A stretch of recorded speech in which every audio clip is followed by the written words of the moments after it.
একটা মসজিদ যার দরজা কখনো তালা মারা যায় না। ভোরের আগে মসজিদ থেকে আজানের শব্দ শোনা যায়, কিন্তু এলাকার কেউ জানে না ওখানে নামাজ পড়ায় কে। ঘটনাটা সিলেটের সীমান্তের খুব দূরের একটা গ্রাম নিয়ে। গ্রামটার পাশে বিশাল জঙ্গল, আর সেই জঙ্গলের ভেতরে আছে ছোট টিন শেডের মতো একটা মসজিদ। স্থানীয়রা একে বলে শুকনো মসজিদ, কারণ বছরের পর বছর কাদা, ঝড় বৃষ্টি কিছুই এই মসজিদকে ভোলাতে পারে না। মেঝেতে ধুলো জমে না, পড়া টেবিলগুলো একদম পরিষ্কার। কিন্তু আশ্চর্যের বিষয়, মসজিদটায় গ্রামের কোনো মানুষ নামাজ পড়ে না, কারণ লোকজনের বিশ্বাস এই মসজিদ তাদের, মানে জিনদের। এবার আসি মূল চরিত্রে। জামিল নামের এক লোক, পেশায় কাঠুরিয়া। প্রতিদিন ভোরে জঙ্গলের একদম ভেতরে কাঠ কাটতে যেত, কিন্তু জীবনে একদিন সে ভুল করে, যা তার পুরো জীবনটাই বদলে দেয়। দিনটা ছিল শীতের ডিসেম্বরের কোনো এক সকাল। জামিল খুব ভোরে উঠে দেখে আকাশটা অদ্ভুত নীল, চাঁদের আলো তখনও আছে, অথচ মোরগ ডাকছে। হঠাৎ সে বুঝলো ঘড়িতে ভোর 5টা বেজে গেছে। অসাধারণ সময়। এই সময় জঙ্গলে থাকা সবচেয়ে ঝুঁকিপূর্ণ, কিন্তু কাঠের কাজের চাপ থাকায় সে তাড়াহুড়া করে বের হয়ে গেল। জঙ্গলের ভেতর ঢুকতেই একটা ঠান্ডা হাওয়া তাকে কাঁপিয়ে দিল। এই সময় সাধারণত জঙ্গল শান্ত থাকে, কিন্তু সেদিন যেন এক অন্যরকম নীরবতা, যেন কেউ তাকিয়ে আছে কিন্তু চোখ দেখা যাচ্ছে না। কিছু দূর যাওয়ার পর জামিল দূর থেকে শুনলো আজানের শব্দ, কিন্তু গ্রামের কোনো মসজিদ থেকে নয়। শব্দটা আসছিল যেন জঙ্গলের অন্তর থেকে। সে ভয় পায়নি, কারণ আজান নিঃসন্দেহে খুব ভালো জিনিস, কিন্তু আজানের সুরটা এক অদ্ভুত গভীর।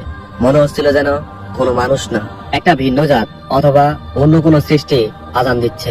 আজানের টানে জামিল আরো ভেতরে হাঁটে, আর কয়েক মিনিট হাঁটার পর সে পৌঁছে যায় শুকনো মসজিদের কাছে। মসজিদের দরজা খোলা, ভেতর থেকে আলো আসছে, কিন্তু আশেপাশে কোনো মানুষের চিহ্ন নেই। জামিল ভাবে হয়তো কেউ আছে ভোরবেলার নামাজ পড়তে, কিন্তু সন্দেহ হলো মসজিদের ভেতর এত আলো কোথা থেকে এলো, কারণ ভেতরে তো কোনো বৈদ্যুতিক সংযোগ নেই।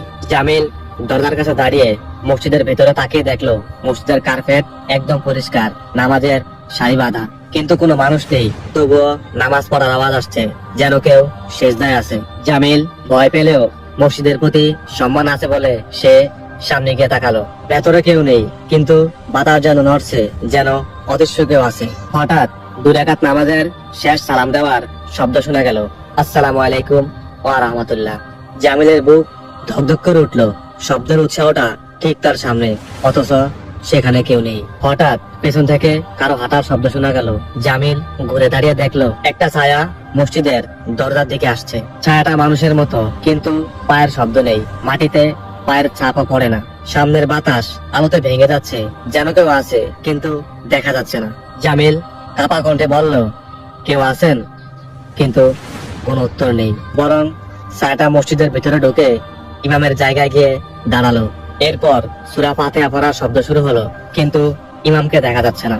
জামিল ভয় পেয়ে বাইরে দৌড় দিতে গেল, কিন্তু মসজিদের দরজার সামনে হঠাৎ ঠান্ডা বাতাসের দেয়াল তৈরি হলো। কেউ যেন বলছে নামাজ চলাকালে মসজিদ থেকে বের হওয়া যায় না। সে জ্ঞান হারানোর কাছাকাছি। হঠাৎ অদৃশ্য ইমাম নামাজ শেষ করলো, এবং শব্দটা ধীরে ধীরে মিলিয়ে গেল। আবহাওয়া আবার স্বাভাবিক হয়ে গেল, আর জামিল যেন মুক্ত হলো। সে দৌড়ে মসজিদ থেকে বের হয়ে জঙ্গলের বাহিরে এসে হাঁপাতে লাগলো। পরদিন গ্রামের মসজিদে গিয়ে সব ঘটনা ইমাম সাহেবকে জানায়। ইমাম সাহেব শুধু হেসে বললেন, ওটা তাদের উপাসনার জায়গা, ওরা আমাদের ক্ষতি করে না যতক্ষণ ওদের জায়গা আমরা অমান্য না করি। জামিল কাপা গলায় জিজ্ঞেস করলো, কিন্তু ইমাম সাহেব, আমি তো ভেতরে ঢুকে গিয়েছিলাম। ইমাম শান্তভাবে বললেন, তাই তুমি বের হতে পারোনি। ওরা নামাজে থাকলে মানুষ ভেতরে থাকতে পারে না, বের হতেও পারে না। তুমি ভাগ্যবান যে ওরা মনে করেছে তুমি ভয় পেয়েছো, তাই যেতে দিয়েছে। সেদিনের পর 6 মাস পর্যন্ত জামিল আর ভোরে জঙ্গলে যায়নি। রাতে ঘুমালেও সেই অদৃশ্য ইমামের কণ্ঠ তার কানে বাজতো। আজও ওই মসজিদ রাতে আলো ছড়ায়, লোকজন দূর থেকে দেখে, কিন্তু কেউ কাছে যায় না, কারণ সবাই জানে ওটা মানুষের মসজিদ না।